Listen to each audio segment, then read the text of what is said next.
What is up, guys? This is All the Smoke on Strength Physique with your hosts, Adam and Chris, where we provide you with evidence-based information, community support, and recognition to all who are bettering themselves with fitness.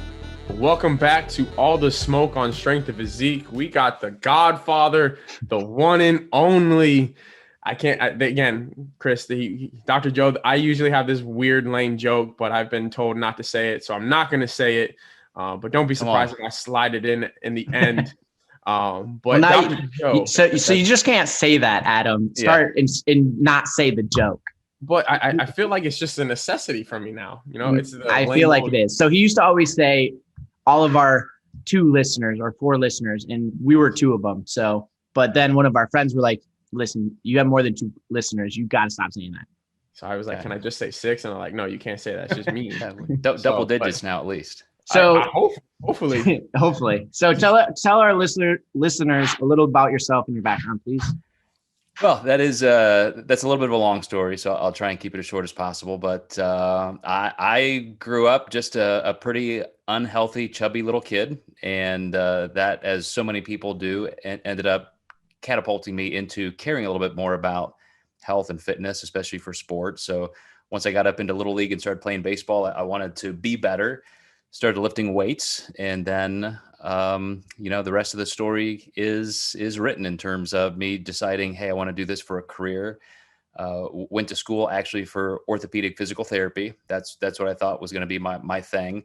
Always loved the training game. Since then, just learning all the biomechanics, everything you do as a physical therapist was a foundation I'm incredibly grateful for. But I was also a bodybuilder by that time in terms of competing, and had moved toward winning my pro card in the WNBF. And so I decided I need to know more. If I'm gonna do this as a serious hobby, I've got to up my game. So I ended up doing a doctorate in nutrition. And as I got to be a little bit more friendly with the people in JLo Publishing, Natural Bodybuilding and Fitness, WNBF, they asked me to start writing some articles, which went well. And I became their science editor for about 15 years. And that's where a lot of people, this is pre-social media. So back when people like Lane Norton and Eric Helms would actually go to Barnes & Noble and get magazines to read, back in the old days when people still did that, that's where we kind of created this whole movement toward personal nutrition coaching. So that was my start. And now that it's been about 25 years since then, and we've just been churning along. So you're like a jack of all trades. What would you identify yourself as? Or do you like having a very broad spectrum where you can help a wide range of people? It's probably a little bit eclectic in terms of with a doctorate in nutrition and being a pro bodybuilder, working with coaches and clients. That's my wheelhouse. But at the same time, I also have a second doctorate in health education. So I'm a little bit, broader base in terms of people's overall health and fitness. And then I also did a master's degree in creative and nonfiction writing, and another one in health psychology, and another one in social science. And so on the behavioral side, and just what makes us human and so forth, I mean, that's kind of my hobby horse that I love.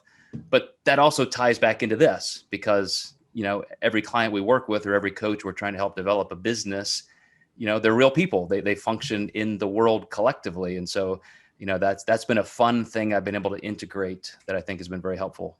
And do you still do any type of physical therapy work, or is that just more so like it's in your toolbox now and it really helps you out? Exactly like that, Chris. In our own performance center lab and so forth, everybody's got an injury, or they're working around something. They need a little extra biomechanic training. And so it comes in handy. And I'll, kind of treat people by showing them what to do, even different physical modality techniques and so forth. But no, I don't have a sign on the door that says, hey, come in here for physical therapy. Okay, now, cool. Could you explain that process of just getting all those degrees? How was that, doing all of those degrees and still like being known as, again, the godfather of like flexible dieting and really getting this nutrition coaching wheelhouse going? So how was that time period in your life? I tell people all the time, the hardest thing you'll ever do is get a bachelor's degree. Like if you have to spend 4 years grinding through something like that and trying to decide what you're going to do with your life, like that's a big freaking deal. But then you can get a master's degree done in 12 or 18 months. Or if you're like me, it may take you 3 years because you're just taking one class at a time. But when you've got a couple decades to play with, it's just, I've just never stopped. And so as soon as I'm done with one thing, I start another, but it's usually one class at a time so I can really focus and learn and enjoy it. But, you throw in a few decades and you end up with a little sheepskin on the wall. Now, by far, what has been your most favorite degree that you've gotten for yourself? Oh man, I'm going to answer that two different ways, because physical therapy has been the most useful, because as somebody who's been training for 40 years, I'm constantly I'm literally sitting on an ice pack right now because I have a strained piriformis.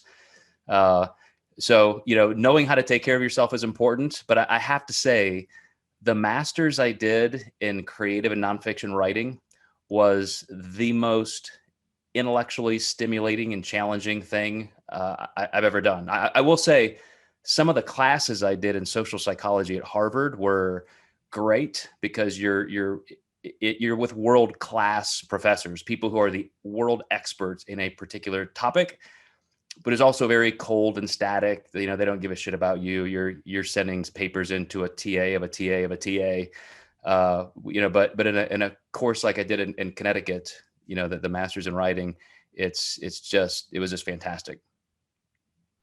Yeah, I remember, Paul, when I first met you at the Pro Physique experience last year, he said he had like 20 degrees. I was like, huh? But then now just kind of hearing, elaborating a little bit more, it's impressive for you to continuously go to school. So I think that's something that we kind of almost take for granted, because we get drowned in it. It's like, man, I just can't wait to be over. I can't wait to be over. And then a lot of people, they just get sedentary with it, and they don't stimulate that mind enough to continuously grow. So I look up to that aspect of you continuously learning and continuously stimulating that mind so you can better yourself and just the world that you are working with. So recently, right, you had been at the second annual Pro Physique experience, and then you really talked a lot about metabolic flexibility and the metabolic set point. So to kind of, I guess, start that topic, could you go ahead and define those terms for us, please? Yeah, I think it's more important than ever. At least it is to me. It was at the beginning of this year that I created the Flexible Dieting Institute, because as the person who brought flexible dieting into the industry as a way just simply to show people you don't have to live by a static, rigid diet. If a coach or a trainer says, hey, eat tuna and rice 6 times a day, you can do the math. You can swap out your tuna for chicken. You can have a different carb source. You can even mess around with meal timing and spacing. But obviously, in 20 or 25 years, there has been a lot of misinformation or bastardization. People taking it to an extreme where they think as long as they're just hitting the numbers, quote unquote, everything's good. And there are still so many physiological principles we're missing if we're just doing that.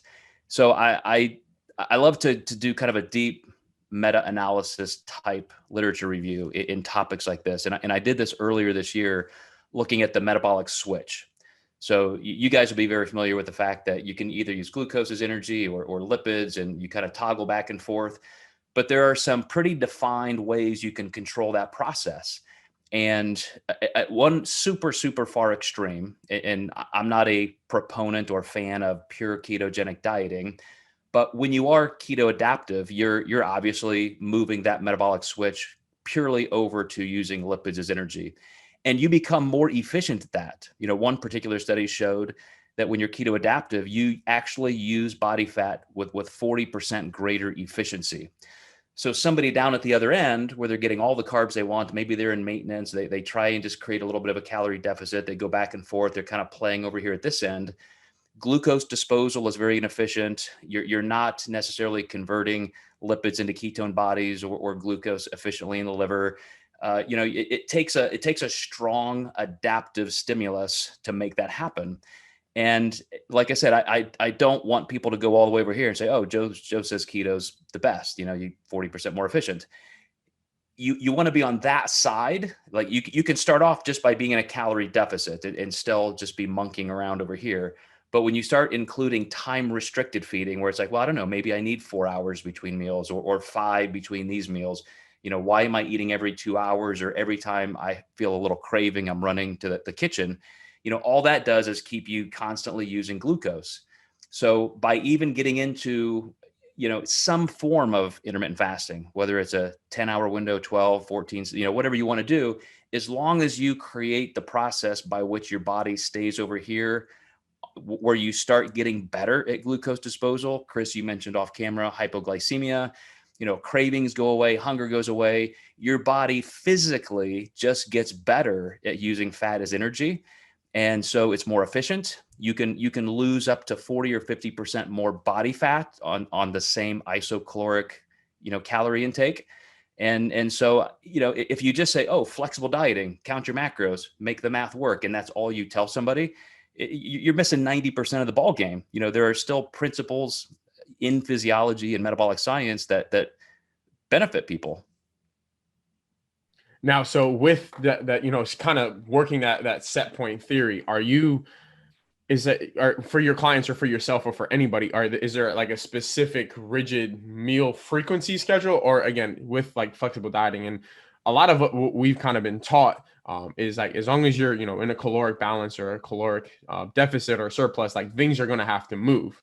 But from what I kind of picked up a little bit from your speech was more of, right, if we can kind of dip into more of a lipolysis energy system, we're able to, again, eat, like you said, eat a little bit more calories and kind of still be able to see results better in that aspect. Yeah. So how are you, I guess, manipulating those certain variables to get the most bang out of your buck while eating the most amount of calories?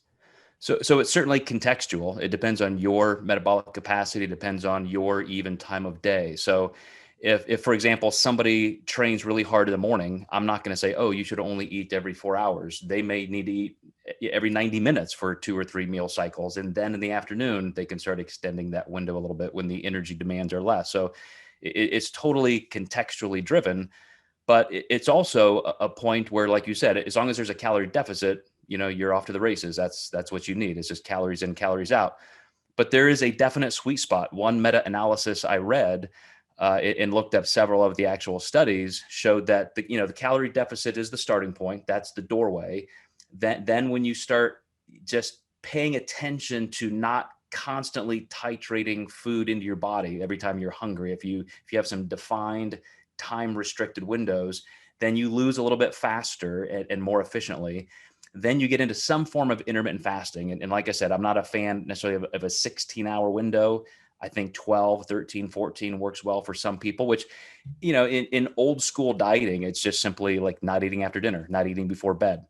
And that really does make a difference. I've even taken some general population clients who were type 2 diabetics and hyporeactive glycemics.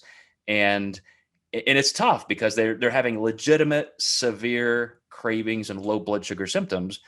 But just opening those windows up between meals, just, 15 minutes, 30 minutes, give yourself a week or two to acclimate a little bit more. Then all of a sudden they're only eating 4, 5 meals a day. And where they couldn't lose body fat before because they were so uncomfortable, always hungry, always feeling hypoglycemic, now they feel amazing. They feel more energy. Even in myself, I decided, I wanted to experiment with some of this. And so I started doing a 1 meal a day fast once a week. So Mondays I fast from Sunday night dinner to Monday night dinner. I did this for a medical fasting class, way back 20, 30 years ago. And the results you feel are tremendous. Like the first day I did this, the first week, I felt like I was going to die at about that 14, 16-hour window. I mean, I'm physically shaking. I'm hungry. It's not just a little hunger pang. It's like, I'm going to die. But I fought through it, made it 24 hours. The next week, 50% reduction in symptoms. Even the next few days, you're just not even hungry. After 2 or 3 weeks, I can go 24 hours without eating and it doesn't even bother me. Like my body is just that much more adapted, as you said, at lipolysis. And so no longer does your body just, or your world just revolve around food. You feel like I can control food. It's not controlling me. But, the first question I would have if I were in your shoes is, well, like, that's obviously stupid because you're going to lose lean body mass. But this is where that sweet spot comes in. Researchers show that once you get to that point of of some form of consistent time-restricted feeding, intermittent fasting, you become more sensitive to what they would call appropriate autolytic experience or macrophagic processes, where your body actually starts to actively suppress lean body mass catabolism. So in one study, 34 men who were doing intermittent fasting with a 16-hour window, they actually preserved 100% of lean body mass, where other guys, the test group that was not doing this, or the normative group, they lost lean body mass, as you would expect. So there's almost a super compensation of preserving lean body mass when your body starts feeling like, man, I'm not getting food here all the time. I need to preserve what's important, just like we preserve cardiac muscle or brain tissue, things like that.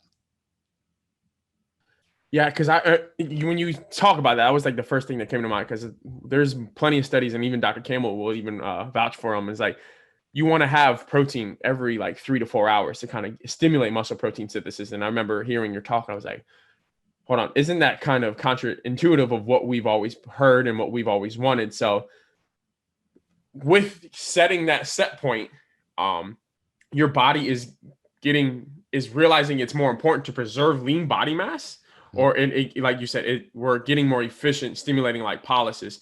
How long does it take to kind of get to this quote unquote, I guess, set point? Or is there a specific time frame? I know you said after the first time you did it, you saw 50% reduction in those signs and symptoms. And obviously it's going to be different for everyone, but what you've read from the literature, what is a certain time frame for, I guess, to kind of get those results and kind of feel those benefits from the fasting period? It's very much a continuum, just like if you were talking to Dominique D'Agostino, and he would say, man, it takes you 3 or 4 months to get keto adaptive. And once you're there, even if you have a little bit of carbohydrate, you can snap back very quickly, because that's where your body is. You're creating a new threshold. So if it takes 3 or 4 months to get to that 40% of increased efficiency at turning body fat into glucose or ketone bodies, I would say you're gonna see that gradual titration to that level. But what I would also say is recall a couple other variables in protein synthesis. Number one, like caffeine or any other adaptive chemical, if you're constantly just inundating your body with protein, amino acids, nitrogen around the clock, you become more desensitized to it, and it takes more of that to even get a threshold response. And so other studies have shown that by doing some protein fasting, some bigger windows, you actually increase your efficiency at using amino acids. So catabolism and anabolism is really an over time spectrum.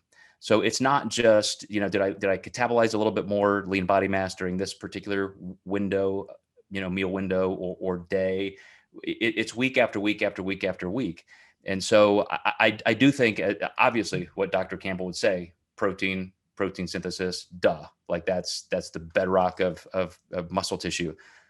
But when you go out an orbit or two, these other things can help you stay in a calorie deficit or even maintenance and not lose that anabolic edge. I'm not saying it's better. I'm just saying that the fear that everybody has of, man, if I don't eat protein around the clock, I'm going to lose muscle, is just not true. And the ability, so what's the meal frequency and timing, I guess, is not as important, but it is depending on the individual. Is that what it's sounding like?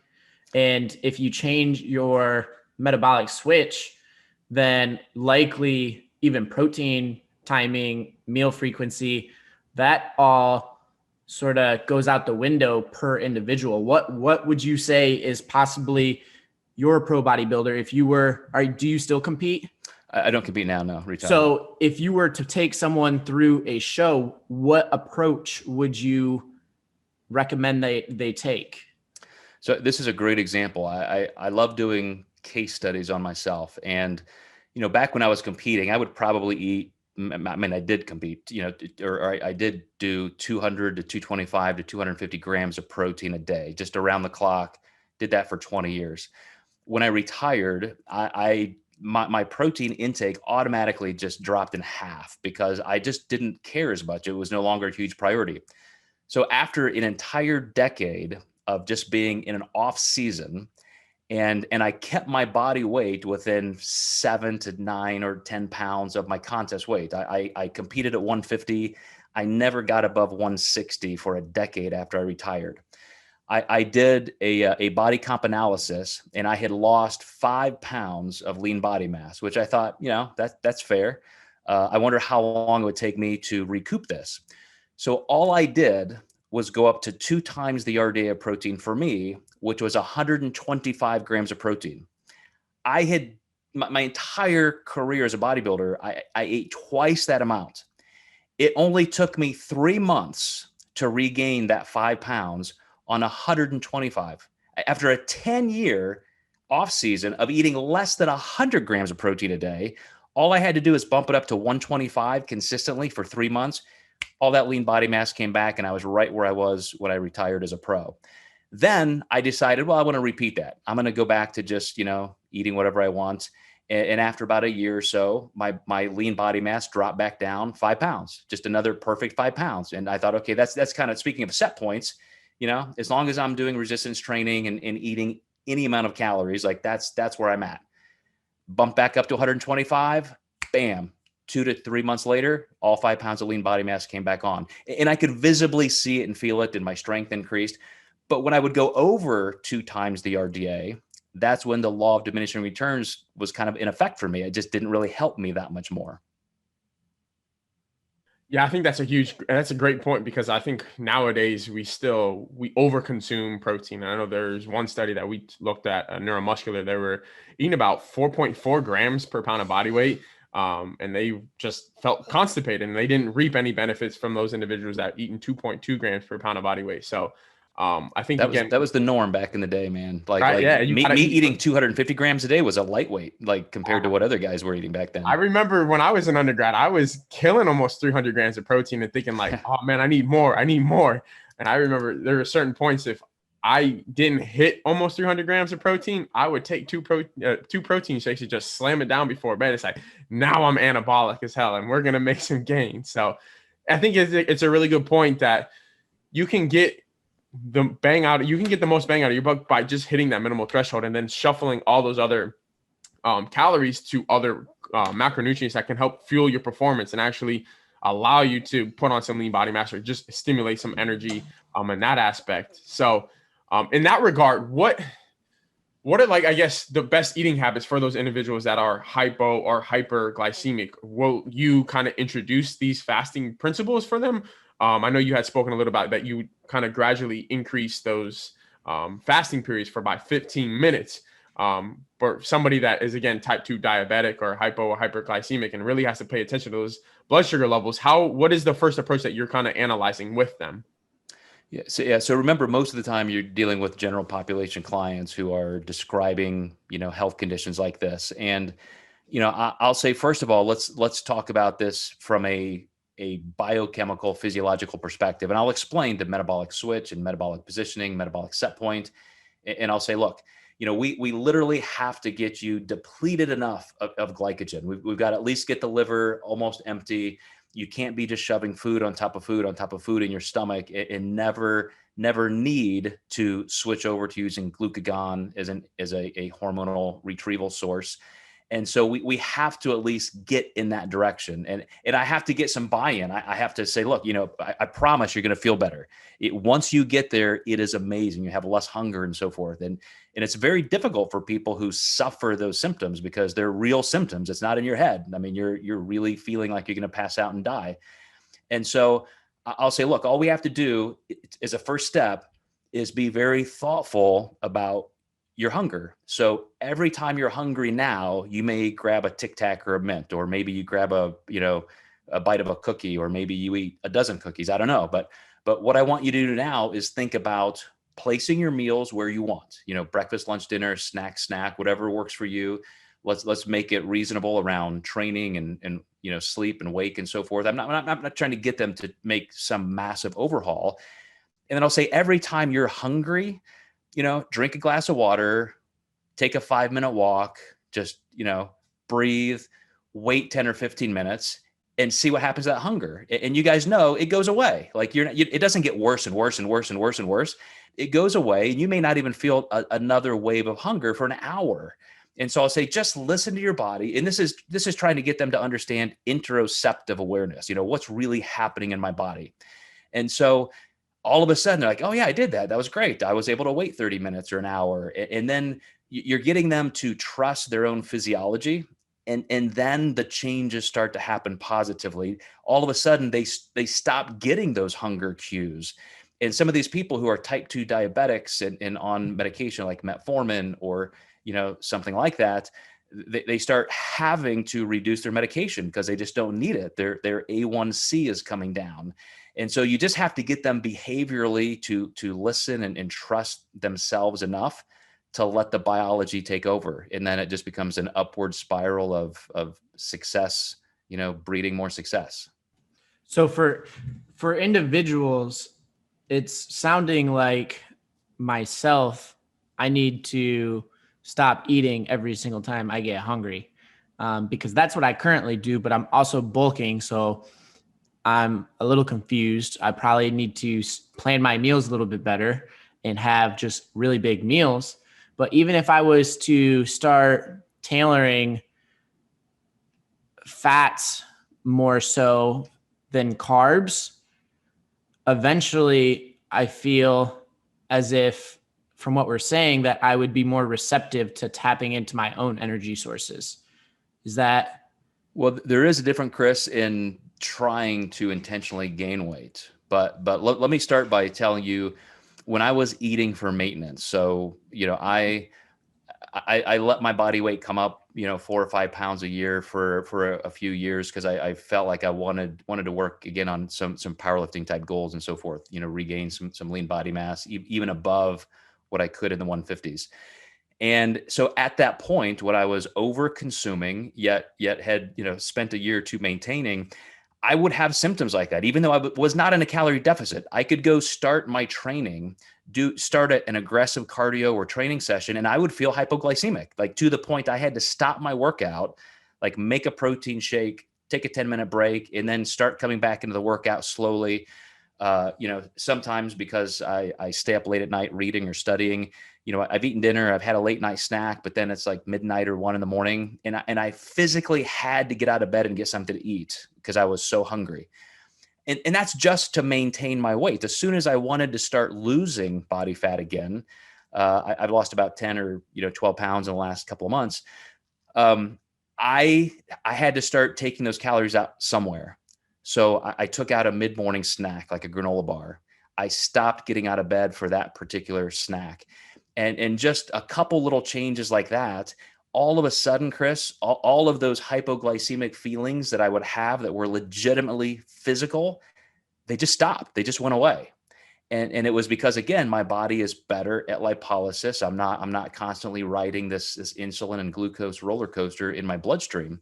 So for you trying to gain, it's obviously the other side of the continuum. But at the same time, I do think you can feel better if you do have slightly larger meals, make your body use all of that up, before you refill your stomach. And I think that could help you through that process. Obviously, you're probably using mostly high quality foods, but I think you could improve some of those symptoms as well. And so this is actually something that Dr. Campbell, I love that he did it. And he actually it was an assignment, a reflective assignment that you could it's like you do it, you get credit. And it was a 36-hour fast. And the biggest thing he wanted people to accomplish was feeling those feelings of hunger. And I didn't attempt it because I'm hypoglycemic, but what's your thought on people that are diabetic trying to fast for longer times? If you are a type 1 or type 2 diabetic, I would say absolutely don't do that. Start by just increasing those windows. But it's funny that Dr. Campbell does that, because that's when I was introduced to this. I in this medical fasting class I had, we were encouraged to do this 1 meal a day, once a week fast, which I did. And then for extra credit, you could do an extended fast. So I did a 5-day, just pure water fast, no calories whatsoever for 5 days. And it's insane how you feel, because obviously the hunger and so forth goes away, but your ability to be in tune with what's happening to your body is just otherworldly. It's nothing you ever experience until you get that deep into a fast. And you guys may know Lex Friedman, a podcaster. He's an AI computer engineer from MIT who started this, his own podcast. He loves doing crazy physical feats. So even as a nerd, he's been on Rogan's podcast half a dozen times. He's trained with Goggins. And so for the last month or so, he has done just one meal a day, every single day for 30 days. And he said that's the greatest thing to him, is that you see hunger differently. Like, it's no longer this driving force where you think you're going to die and you got to go wolf down a Snickers bar or something. It's just like, yeah, it just goes away, and you just wait until it's time to eat. And then you eat your normal meal. You don't eat 3,000 or 4,000 calories in that one meal. It's more moderate. He's not doing it obviously for bodybuilding or anabolic reasons, but he's like, he said, I love the fact that I just feel like I understand my body better. It's not just this mental game. And I love that Bill Campbell did that for you guys. Yeah, I remember when he had made us do it. I was like, I do Ramadan, so like it's nothing crazy, but it's almost like you said, doing that 5-day fast or doing the month of Ramadan, you almost become numb to things. Or for me specifically, when I start to feel really hungry, the first thing that I do is just take a nap. I literally just lay down. Okay, it's time to go to sleep, because I just physically can't do something, I guess, that's mentally stimulating. But I always wondered what it was. Is it you kind of being more intuitive with actual hunger, or was that a hormonal aspect of, like, I just was never hungry, even at night, and I was just like, I don't feel like eating. I don't know what it never made sense to me. But I remember my father would always say, hey, your stomach's just shrinking. You're just not hungry, and your body's adapting to that process. So it still fascinates to me to this day that even when sometimes when I water cut for powerlifting meets, or when I do Ramadan, I have a better intuitive approach of like, hey, am I really hungry? Am I just bored? And I think, again, being able to decipher between the two for Gen Pop or for whatever goal you may have is really important, because you're able to really manipulate the mental aspect of dieting. And I think everyone in here would agree with us. Dieting is a skill, and the more you do it, the better you get at it. 100%. And what you just said, like your stomach shrinking, there are definite physical hormonal responses happening, and you still have to use your will to stay on track. Like yesterday, I've been doing this one meal a day, once a week fast now for about 8 weeks. Yesterday was one day I just didn't want to do it. I'm like, fuck it. I'm starving. I'm so busy. I don't need to do it this week. But I decided, no way, I'm going to end my streak just because I'm in a pissy mood. This is when champions are made, right? If when it's easy and you do it, who gives a shit? But when it's hard and you can do it, that's when it matters. And so I did it anyway. And then I went home and had even the smallest dinner I've had, in the last, 2 months of doing this. And the physiology makes it doable and easier, but you still end up with a more resilient, sharper mind, and you're increasing your willpower. I mean, willpower and resilience are also scalable and fatigable skills, as you just said. So for what you just said about Ramadan, I think that's why every single religion and spiritual discipline includes fasting for that reason. The ancients realized, this is part of this, not everybody can do this. To withhold a biological need is body mastery. And when you can do that, you can talk yourself into doing anything. So we'll switch it up a little from that and focus it more towards having a successful prep and then getting off that prep. Possibly you have seen some better experiences with this metabolic switch. I don't know if you try to use that for your clients. Do you still have clients, or are you more of an educator? So with your clients, do you use this metabolic switch in a way, or is it more so tailored towards each person? And how do you set someone's metabolic right up to be successful for a prep. Yeah, I'll give you an example just along the lines of body type. So I had one IFBB Pro bikini competitor who just has a raging metabolism. So obviously we didn't have to worry about body fat loss efficiency. We were more about her, not losing too quickly. So we just didn't have to do that. It was like, no, eat whatever you want, whenever you want, as long as it's working, it's fine. But then when you have somebody at the other end of the continuum who is a very tough, endomorphic or hard loser, then you got to be a little bit more, strategic. And so one of my clients who is, she's a professional rock climber, and she's under 100 pounds, has to get down to about 90 or so pounds to be competitive, in a phenomenal physique. She also has, I think, the world record for like chin-ups, which would make sense as a rock climber. But a really slow metabolism. And so we were struggling to lose any body fat at all. We've got calories just, lower. I'm looking at food sources and meals, and everything was fine. And I'm like, finally, instead of just cutting calories, let's make sure we have a little bit more time between meals. Let's only eat, 3 meals a day plus a pre-workout snack. And that means, sometimes you're going to go 5 or 6 hours between meals. And bam, she started losing a pound a week on the same amount of calories. But just because we're increasing the amount of time between meals where she has to use fat as energy, there's nothing else to use. So if you're talking about a meal being 300 calories or 400 or 500, it's not like you're making a massive fat deposit because you ate, 500 calories instead of 400, but you take out those little bits of each meal, spread apart those windows a little bit, and that's where you get a lot of metabolic efficiency in terms of, creating that conversion from lipids into ketones or glucose. And so, that's why some studies have shown in an isocaloric trade, you can lose 30, 40, 50% more body fat on the same calories because you're just more efficient at when you're using those calories and when you're opening up those fasting windows. So for that professional rock climber that had a slow metabolism, I'm assuming she was consuming sub 2,000 calories then? Oh, for sure. And then for the individual, the IFBB Pro, that had a higher metabolism, was it like higher than 3,000, 4,000? So the IPB Pro is, they're both drug-free athletes, but the IPB Pro was, 116, 118 pounds. Okay. So not a tremendous difference in body mass. The rock climber, 100 pounds or so. But yeah, she's down to 1,000 to 1,200 calories a day. Whereas my IFBB Pro, we never went below 1,800, 2,000 calories. And during the last month before her pro show, debut this year, we were at 400 grams of carbs a day, 100 grams of fat. I mean, she's getting close to 3,000 calories a day.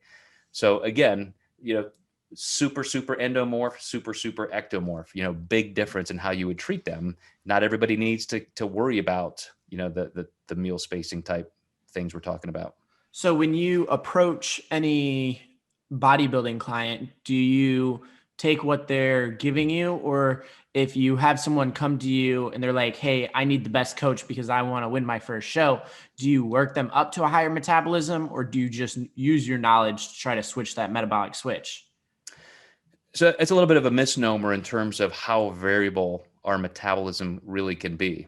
There's some really great research on this. And one particular study that I went over in Tampa, Adam saw this, was they took 34 postmenopausal women. So as sedentary, high BMI, everybody was close to 30 BMI. And they put them on the exact same calorie deficit. So they brought them in metabolic ward testing 10 days to baseline out their metabolic rates and say, okay, here's your food intake. They brought them in for these 10-day inpatient stints to retest them hormonally, the whole 9 yards. They wanted to make sure everybody got under 25 BMI. And so some of these women were dieting for up to 5 months. They all finished between 3 and 5 months. Out of 34 women, every single one of them except one, there was one outlier, their resting metabolic rates dropped 6% in that first 10-day stint, never dropped any lower. As soon as they came off of their diets, and this is 3 to 5 months later, it only took 10 days for them to restore that 100%. So 6% drop right off the bat with a calorie deficit, held that right back up. And so, even the presumption that, we need diet breaks, we need to save our metabolism, we need to do this, we need to do that. It's so DNA driven, and it's just in our genes for survival that, again, because of those macrophagic sensitivities, we're just not going to lose a ton of everything. This was 100% correlative to thyroid hormone. And as soon as their calorie intake came back up to maintenance, T3, T4, TSH, everything went right back to normal, and they were done. They didn't need, months and months and months of metabolic rehab and so forth. So I just think a lot of that stuff is very showy and bro-y in even today's culture, where we talk about, damage my metabolism, bro. I gotta fix it. Got to get a hormonal rehab coach now. It's like all that stuff is so fucking stupid and non-scientific. Yet we all feel like it's kind of logical, like it makes sense. Like, yeah, we have to do that. We got to take our time and do this incrementally. That doesn't make it, irresponsible. That's still the right thing to do. But there's a lot more resilience physically than I think we give ourselves credit for, until you are seriously, insanely lean for too long. Find a person who's going down to 4 or 5% body fat and they want to hold that for an entire year, season.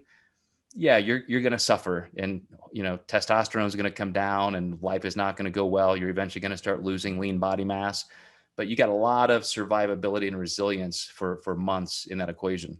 So for that study of 45, 50 individuals that the metabolism only went down 6%, what do you think some reasons behind the metabolism just plateauing and not continuously going down with the diet?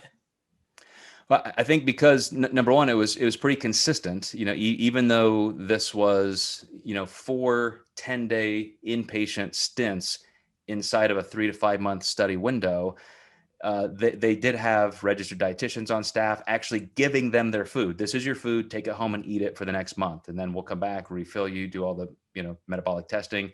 So it was as controlled for an inpatient outpatient study as can be.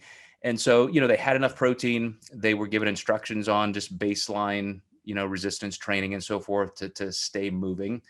But that's nothing that we wouldn't do anyway, right? As physique sport athletes.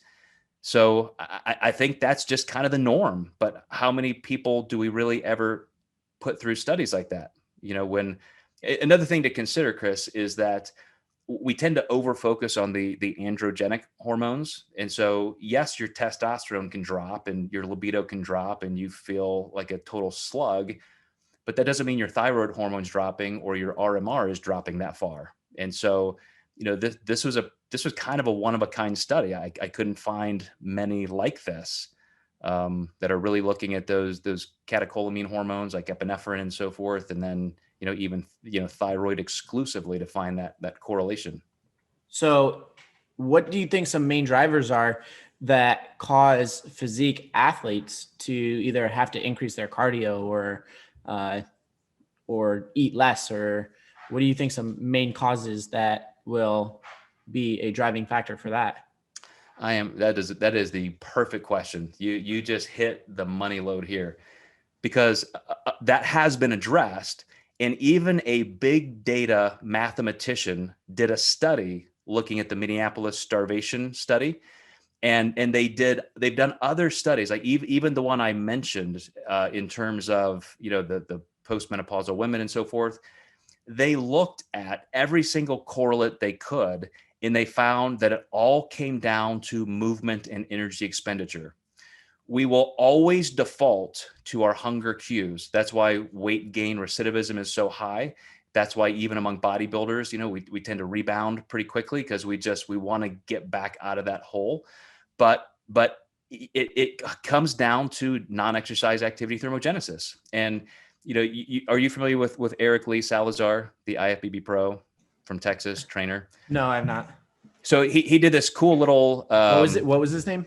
Eric Lee Salazar. He's an IFBB Pro. He worked with James Krieger Dr. Krieger, as his, coach last year. And he just put forth this little hypothesis. He's like, what if every couple of pounds I lose, I just add that to my body on a weight vest and ankle and wrist weights. So for the course of his prep, he lost 20 pounds. By the end of that process, he was wearing a 20-pound combination vest and ankle weights on his hands and feet. And he never had to reduce his calories or increase his cardio because he made himself move. He was using a step counter. He made sure behaviorally he wasn't, if before he would stand at a computer station, he wasn't all of a sudden sitting on the couch with his keyboard. He was adamant to make sure his body movement and expenditure was identical. And he was able to diet without reducing his calories below his initial drop, which was the necessary deficit, and did not have to increase calories. And so again, one case study, one anecdote, but that is completely in line with what researchers have found. And I would say that's extremely true. Non-exercise activity, I'm sitting here moving my arm back and forth. I'm sure if I started losing weight, that's going to stop, etc. So I think that's completely illogical. Actually, it's really smart that he just continued adding weight to his body just to make up. His arm's going to have to lift the same amount of weight if he's losing weight. So just muscle fiber by muscle fiber. That's kinetic energy all day long. Yeah. And what after the diet, after the show, what would you say the best approach is? Recovery, reverse, mixture of both? I like to have people already at their full metabolic capacity going into a show, like my IFBB client, because number one, that's the way you win. I mean, you're not going to come in stringy, depleted. You're not suffering with a lot of risk of spillover because now your sensitivity to carbohydrates is much higher. So I really like for people to be ready for a contest at the weight, the body comp they need to be. And then I'm reversing into the show. 15, 16, 17 years ago, I wrote this series about this and I called it Metabolic Building. It's kind of a dumb name now looking back because you can't really build your metabolism. But as soon as I wrote that particular article, Lane Norton, read those and he came out with Reverse Dieting, which I thought was a greater, catchier name. But his application of that was kind of post-show, like don't do this weight regain. I was applying it to before the show. And I still think it's appropriate either way. If you have to diet all the way down to the show, then absolutely take your time to increase your calories. It doesn't have to be like, you get an extra 5 grams of carbs a day for the first week, 10 grams of carbs the second week. It's, you can go up in 100 to 200 calorie increments and you can get there in 4 to 6 weeks. But I think it is a waste of anabolic potential if you just say, well, I'm going to jack my weight up 10 pounds within a week just so I can get out of that calorie deficit and feel better. I think you give yourself less opportunity for a better fat-free regain process. So you mentioned something that I constantly have a question on, and I have not put enough individuals through prep to see the difference. But what's your view on backloading versus front loading then?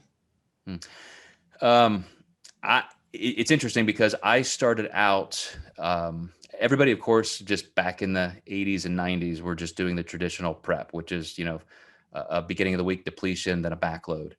And since everybody was always looking horrible the day of the contest, everybody looked their best 2 or 3 days before the day after the contest. That's when I started doing, it wasn't necessarily a front load, but it logically made sense to me to, if you're looking at peak week as a 7-day window, kind of find that glycogen ceiling early in the week. So get up as full as you can over the weekend. So while everybody else was depleting, I was kind of loading. It wasn't a super compensation load. It was just, let's get up there. Let's find where that spillover line is. Let's kind of titrate down a little bit during the middle of the week to make sure you're tight. And then you can ramp back up subtly. So it was more of an undulating kind of load. And I helped more than 400 clients win pro cards, 150 pro titles. I had a 15-year run where we just created this entire industry. everybody said that was front loading, but it really wasn't. It was just not backloading.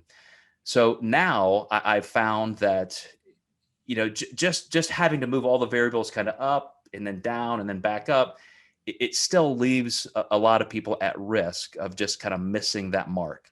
So now I like to stay just a little bit lower at the beginning of the week and do a progressive load. And it may be very linear in that we're adding a little bit every single day. It may be pretty linear and then a little bit of a load at the end, but it's not a massive depletion in a load. I think a rapid front load is kind of silly because you're just like, you're loading super high here just to taper down.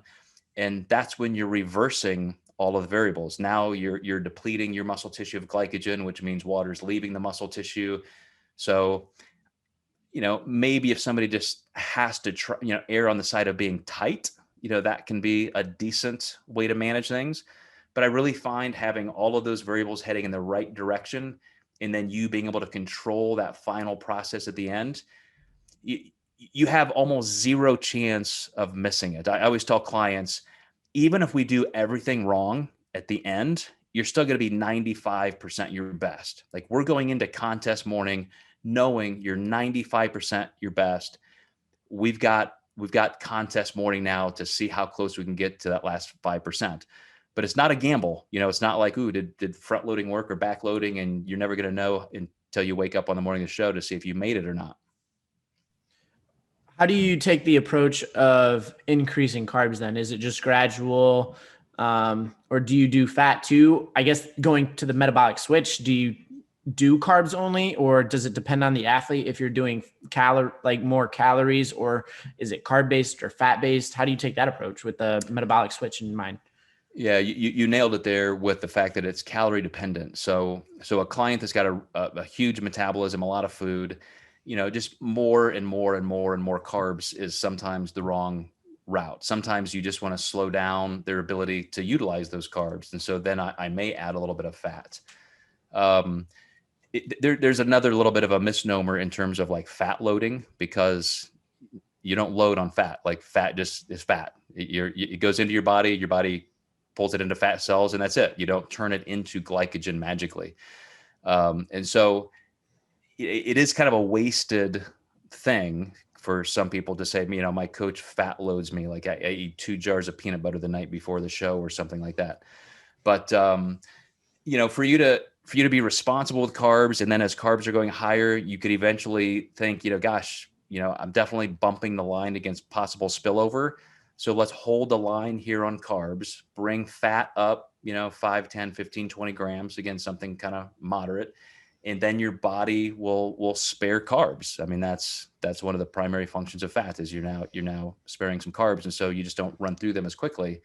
But it's always with one eye on carbs first, and then again, down to the context of their calorie need. Awesome. Well, do you have any questions about that, Adam? No, you answered, or you asked a lot what I was going to ask. So we're on the same page, man. So something I recently saw on your Instagram was related to becoming the best coach, and to make, an Instagram post slightly longer. Could you summarize what you think some of the key things of being the best coach possible, and what are some things required to ultimately get there, or what you personally experienced as well? Absolutely. This is one of those things that I think comes down to having a lot of experience. So, when I tell you that I had tremendous success as a coach 15, 20, 25 years ago, a lot of it was very mechanical. It's calling the right plays to get the right result. That you're the offensive coordinator at that point, winning a game. Now, because there are so many good qualified coaches out there, and I think qualifications are a must, or at least I wish that were the case. So you guys working hard, getting graduate degrees in exercise science, nutrition, you understand physiology. You guys are qualified to be coaches, in my opinion. There are people without any secondary education whatsoever in nutrition, and just because they have some decent experience, they can be an effective coach, but I think they really miss the mark at being comprehensive, being able to understand some of these underlying physiological processes, and even just being a little bit more health minded, they tend to be like one trick ponies. You know, here's how I diet people, here's how I peak people. If it works for you, great. If it doesn't, it was your fault. It's just like, that's their thing. And they can get a good following, and they can make a career out of it. You guys have the baseline qualifications that I think makes a great coach. Then it comes down to just your level of humanity. You know, do you actually care about your clients? Are you giving them high service? Do you care enough to get into, you know, it's not like you're becoming their therapist, but you understand them as true people. And I think in today's coaching world, because it's so competitive, that last element of human connection is what will keep a career around, because there's always going to be the next greatest flavor. There's always going to be somebody who's the hot ticket on Instagram or something. And you can have an amazing career as a coach, and all of a sudden you're struggling to get clients because somebody else is out marketing you. And so just like if you were a car salesman, you know, your ability to make your clients want to come back to you because you're serving them well, it matters. So I kind of take the physiology and the mechanics of it for granted, because I hope guys like you are there and doing the job. So it really does come down to how well you can connect with people. And that's actually, I would say, a repeating trend that we get on this podcast. And it's something that me and Adam always like bringing up. And that's why we asked this question, is like psychology, human relations. Like, that's not something that's taught in an exercise science program. At least it wasn't in ours. From a few that I've seen either, it's not like they teach you the psychology side of things. What do you think some important things are that you should do to actually connect, or what services should you provide to make sure you're getting that correct connection with your clients? Yeah, another great question. So, you know, 20, 25 years ago, exercise science, like maybe 4 people in the country would go pursue that degree, because what would you do with it? You'd be folding towels at Gold's Gym. And now you guys doing this, you know, you have, you know, doctoral programs you can teach in universities like Lenicky and Helms, and you have all these opportunities. You can create your own careers like, you know, we're all doing. So it's an amazing opportunity. And like you said, they don't teach this in many schools. I think Bill Campbell, like, he's one of the first people saying, yeah, this is actually a career. You can go get a degree in becoming a personal nutrition coach. Yeah. But that's very, very novel. And so, you know, what can you do to really foster that?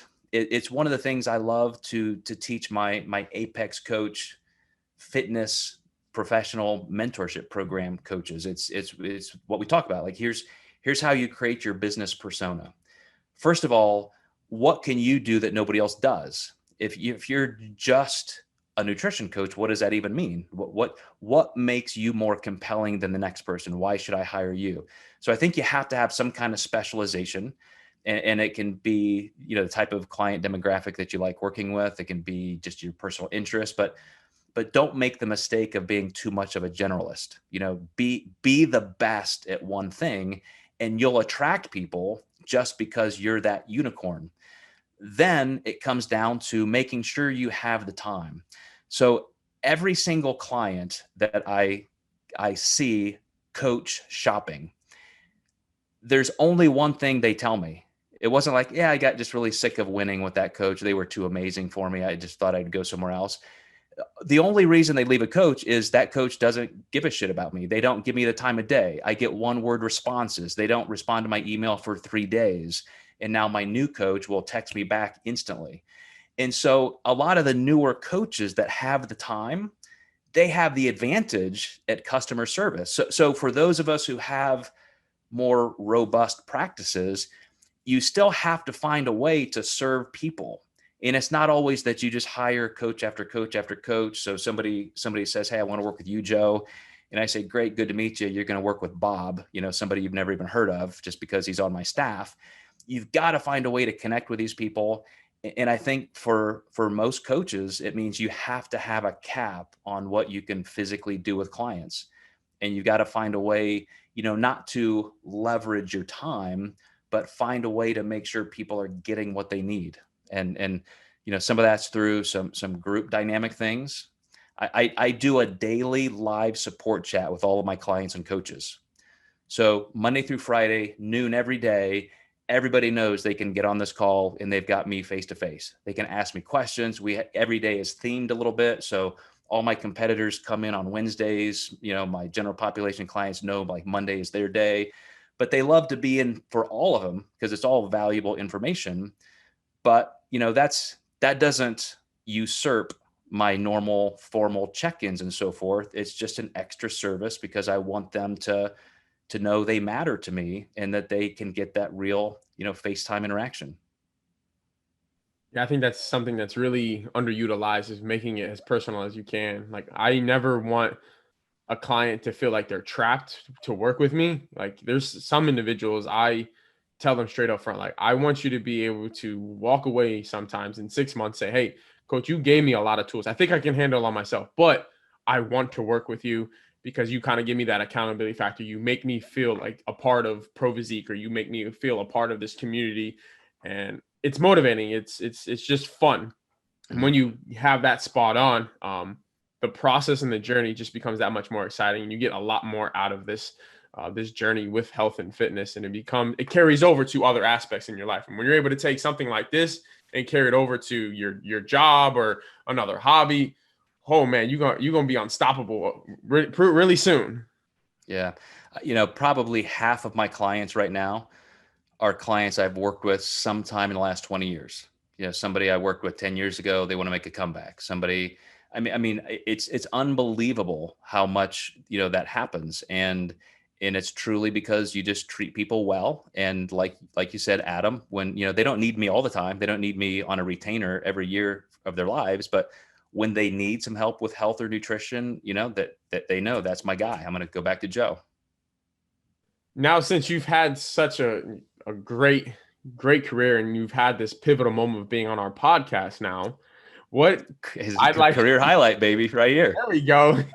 I always ask this question to all of our guests, like 3 top books that you felt like you got the most out of and you would recommend to everybody.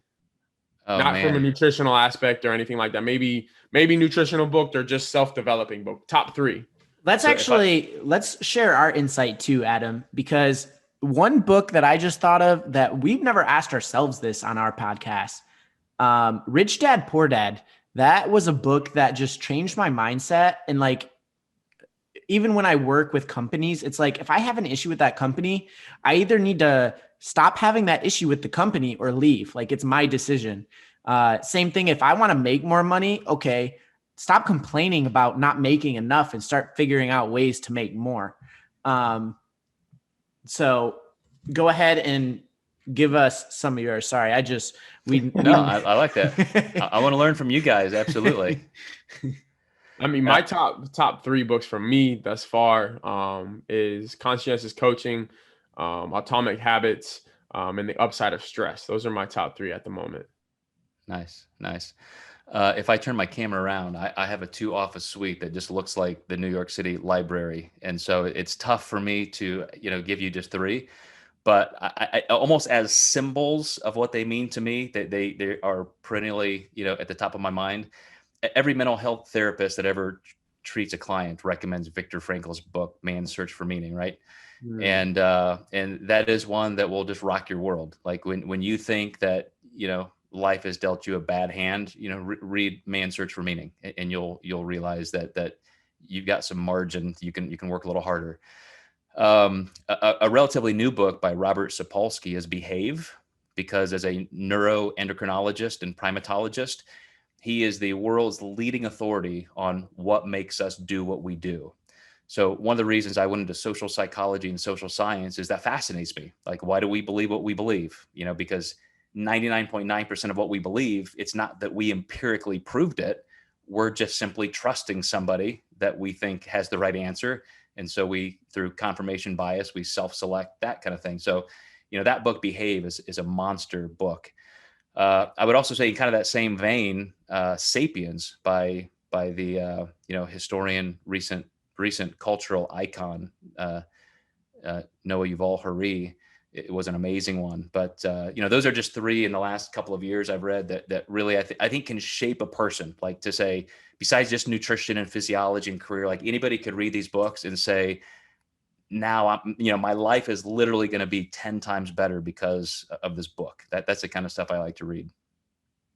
Yeah, I feel like the upside of stress really kind of changed my perspective, because we're always taught stress is bad, stress is bad, stress is going to kill you. But as I think Man's Search for Meaning is about, right? Somebody out there's got it a lot worse than us. So shut up and just put your head down and let's go get it. And just really having that mindset, mind over matter is really what's matter. And I always say to my kids that I've coached, even my clients, right? It's your body hears everything your mind says. So make sure you're fueling that thing the right way and just keep killing it, because life in general is 90% mental. So if you got that aspect of it, you got 90% of it down. We just got to do the work. Yeah. And, Simon Sinek became famous for that simple question, what's your why? And that is the central element of Man's Search for Meaning. When Viktor Frankl was in the Auschwitz camps and he had already done his dissertation, PhD dissertation, or as a psychiatrist on logotherapy, he was able to sit here and apply this. Why do some people just give up and die and some people will do anything it takes to survive? And it was because they literally had a reason to live. They had something meaningful enough to live for. And so people who say they suffer from depression and anxiety and so forth in today's culture, I just want to say, you know what, just grow the fuck up, man. Like literally, like there's nothing meaningful enough in your life that you can't get out of bed for and get excited about. Like that's that entitlement generation, maybe a little bit too far postmodern Americanism.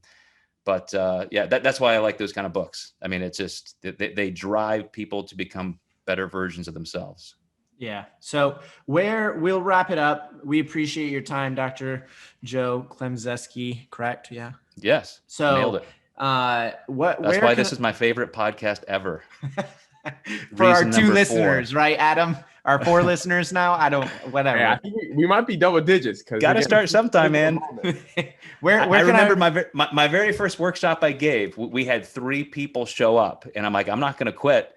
The next month it was 8, the next month 18, pretty soon we had 40, 50 people there every month. So yeah. Where can our listeners find you, and what are some big things you could help them with right now if they were to reach out to you?